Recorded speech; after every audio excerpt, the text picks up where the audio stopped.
Hello YouTubers. So this video is not an Intercom system update video, but this is just kind of like what I've been up to in the past couple of months since I last made a video. Yes, I have gotten more goodies, as you can see. Doing really well over here, so in case you guys are wondering, yeah, recently I just purchased a Fourjay rare speaker collection off of eBay.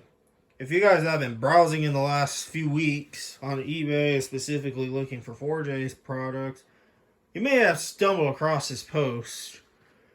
It had that, these two, and this pictured on that, like also as the main picture of the post. So I decided to buy it because, first and foremost, I have never seen these two. I never knew Fourjay made these type of speakers, actually. I knew about this one, and obviously this. Which, funny enough, some drive-thrus over here in my area, like, I have seen these used in drive-thru boards. Believe it or not. I don't know if they make a 45 ohm version, but this one's a 8 ohm version. Which, by the way, is driven off of this amplifier that would drive that horn usually, but there's no transformer built into this, so I will be buying a transformer at some point for this, so I can put it on the main system. Now, all of these have transformers, and these other three here have transformers. Now, for this little speaker, it's quite heavy, and not only that, but it's all metal. Now, unfortunately, it did not come with the little brackets to put on the wall, but I could probably makeshift something if I need to, if I ever were to put these up. Now, the nice thing about these two are, it has an 8 ohm bypass on it in the back. Don't mind my wiring there. I just threw it together on the fly real quick just to test these. But as you can see, it has an 8 ohm bypass in the back. And this little guy could go all the way up to 15 watts. And this one can actually, I think, go up to 20 watts, I think. Or, no, 30 watts. 30 watts, there's Fourjay. It has an 8 ohm bypass, so I can connect consumer-grade electronics to these if I wish, such as home receivers and whatnot. It doesn't have to, it's not limited to this type of amp. Now, this guy here, it's quite big. It uses a standard 8-inch driver. Now, the size of it, what you see here, only this much of it's really in use. The rest of it's just an empty space. But it does not sound bad. We got a little Fourjay logo on the front of it, kind of like what Atlas Sound does with their products nowadays. But this little brown cover here, it pops off, and then the actual driver will come out as well, because it's all supported by these 4 screws. Now, this gap here is it's intentional. They left these gaps here so that way it can kind of give you more bass. It's kind of a clever engineer. It's very clever of them to engineer this like that. So it gives you a better sound dynamic. It actually does get quite bassy. And it came with the bracket, which is nice. I might throw this one in the shop as well. And this wire did come with it, and it reminds me of a vacuum cleaner cord, because, well, vacuum cleaner cords are textured like that, which I like to use the vacuum cleaner cords as well. Actually, I have like so many of those cords around here because I cut them off of vacuum cleaners all the time in the street. And people throw them out in my neighborhood. The same with this. It probably is a vacuum cleaner cord, well, because the wiring colors here is white and black. So yeah, it's quite funny that they go that route. Now right here, we'll get to this one in a second, but what you see here, I have an Enforcer here, an Enforcer speaker. Now this is a Canadian brand.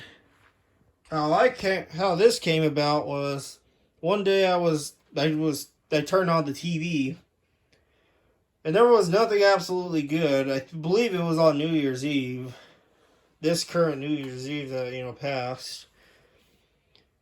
And there was a scene in one of those classrooms on the Degrassi channel. If you have a Pluto TV app, if you have that app and you stream your TV shows on there, there's a channel called Degrassi, and I just threw it on that channel because why not?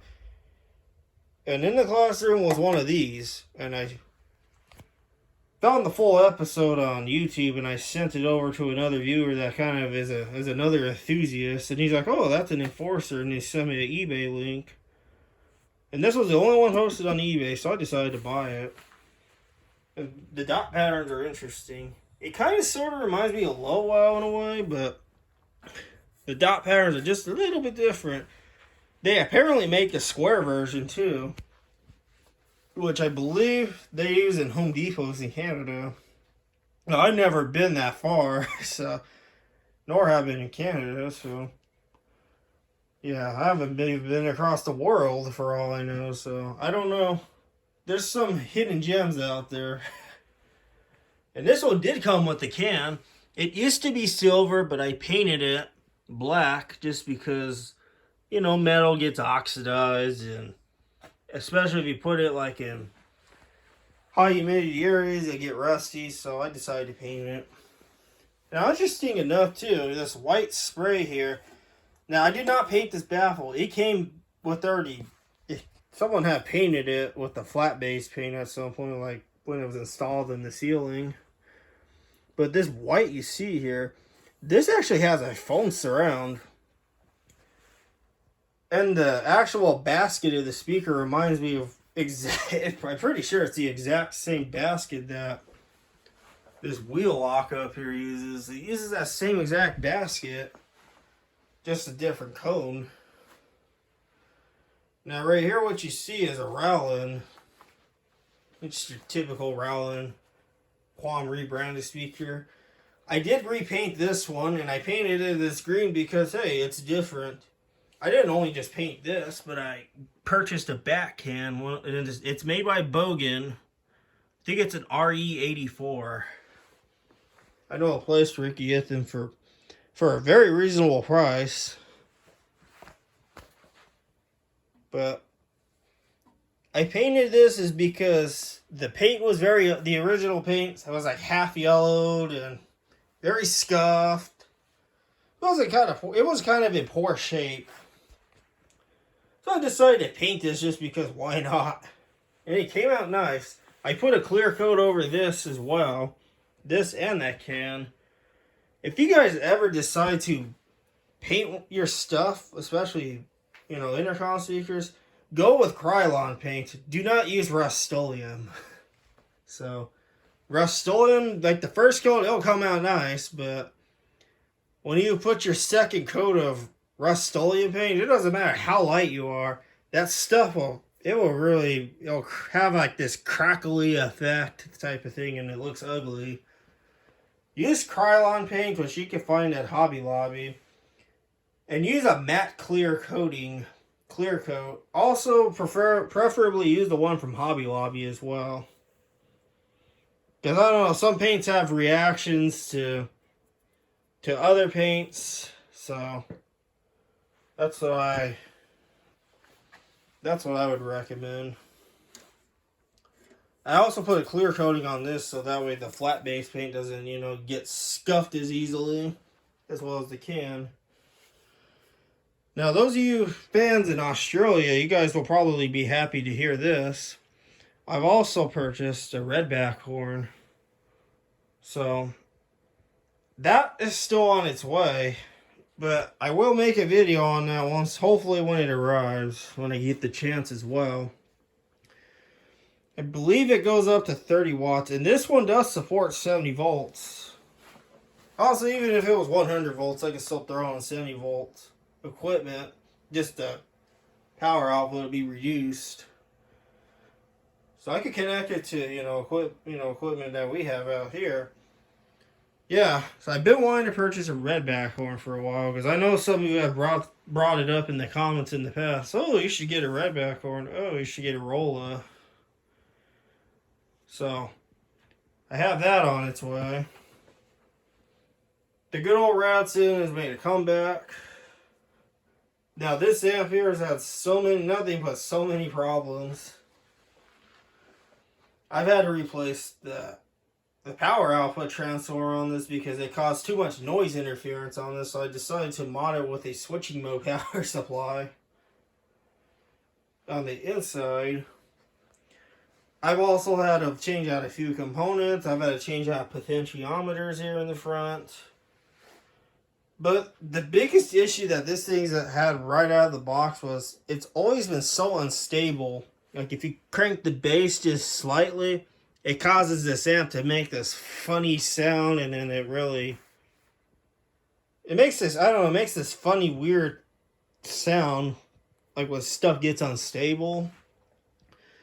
So I had to add a 3.9 ohm sand resistor in the back, but on the inside, I don't know if you see that little white cube through the holes here.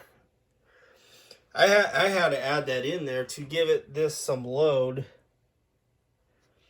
So that way I don't have this big old resistor sticking out in the front and the back over here. And now it is an appropriate option to do that.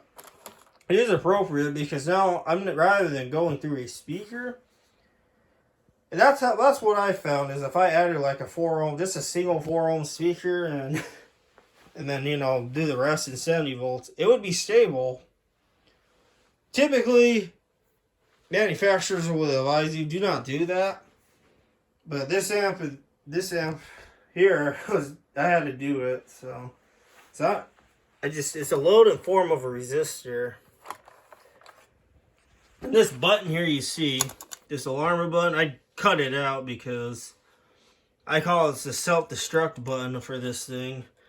If you click it and let it, go on for like 30 seconds, it would mess this amp up even more. So it was a self-destruct button for this amp, basically.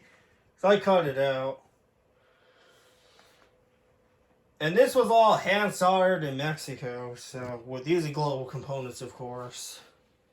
Some of it probably local to them, but a lot of it probably just global components from Mexico. And what you see here down on the top, I did acquire a VoIP lab system setup type of thing. A VoIP lab kit. So it came with 2 IP phones. I have one here. And I have one sitting in that Home Depot bucket on the ground with a bunch of cables. More cables in this bag here. And no, I did not go to Disneyland recently, in case you're wondering.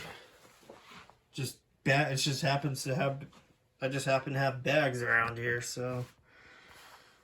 And what you see here, I have a Cisco Catalyst 3560 PoE switch.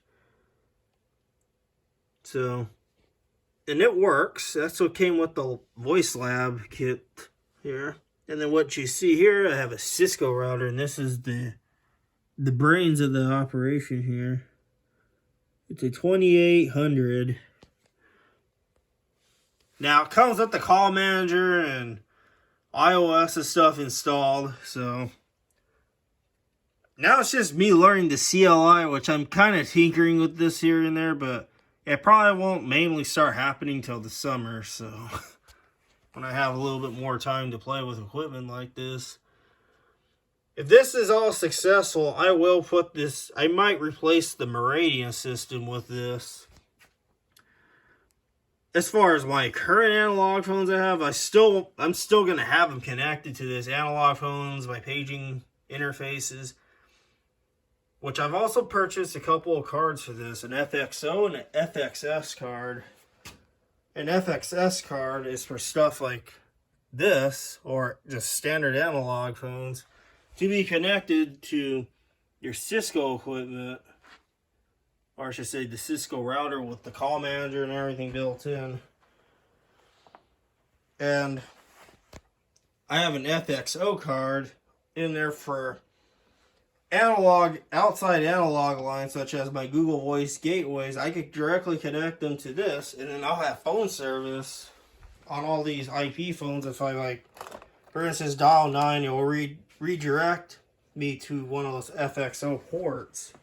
There are 4 ports on each of those cards, so. And I have another FXS card just because I didn't know that this was going to come with another card.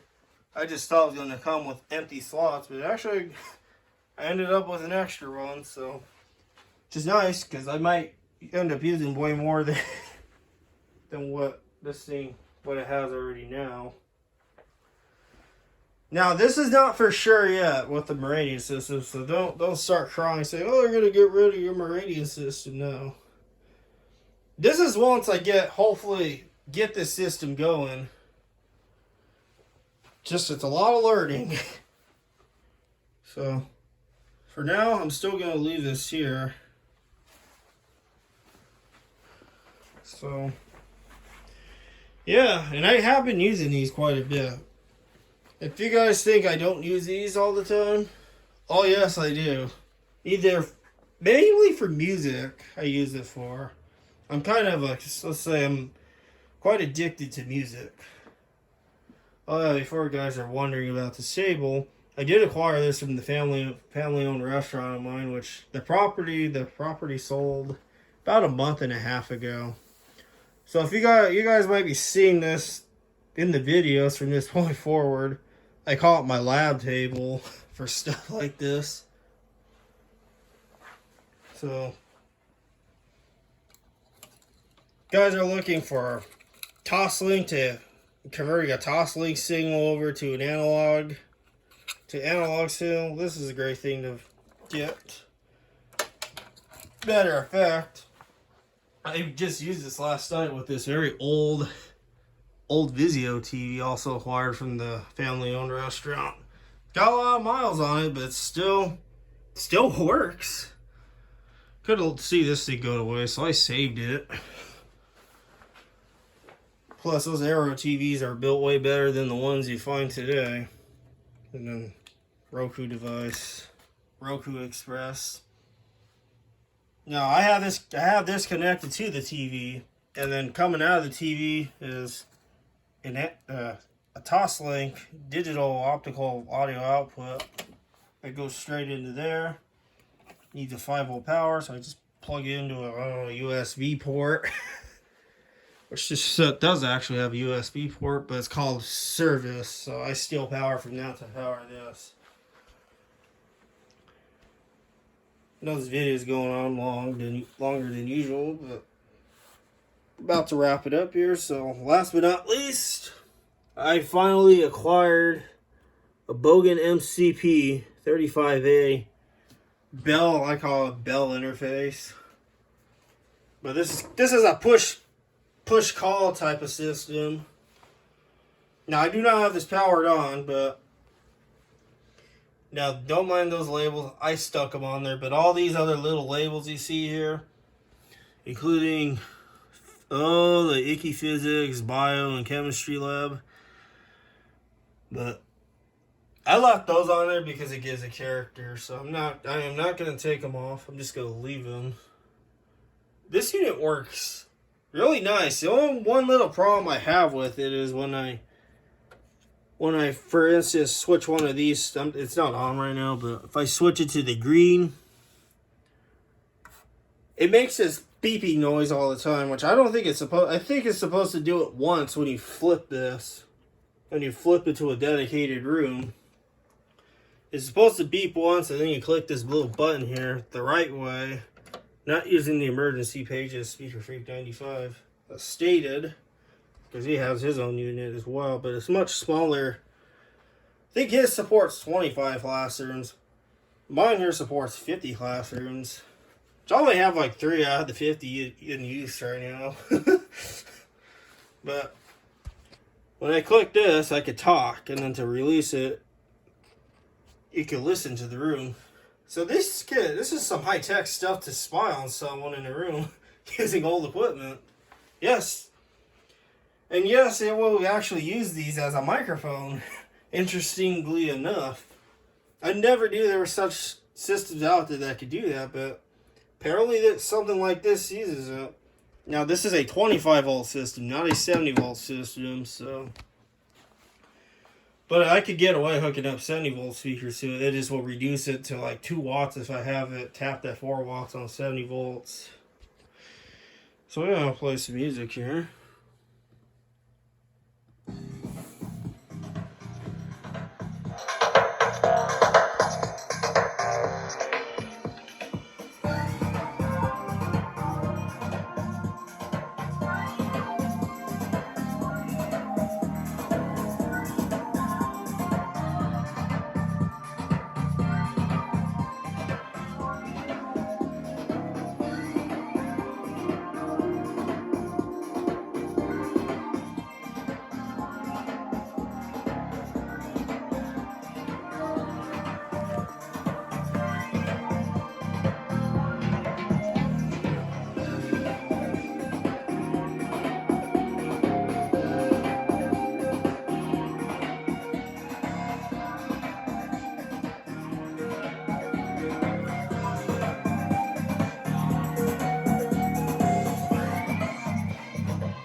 So yeah, that's this. Oh yeah, before I forget, I do have a Duquesne up there, and yes, it's the one with the silver dust cap.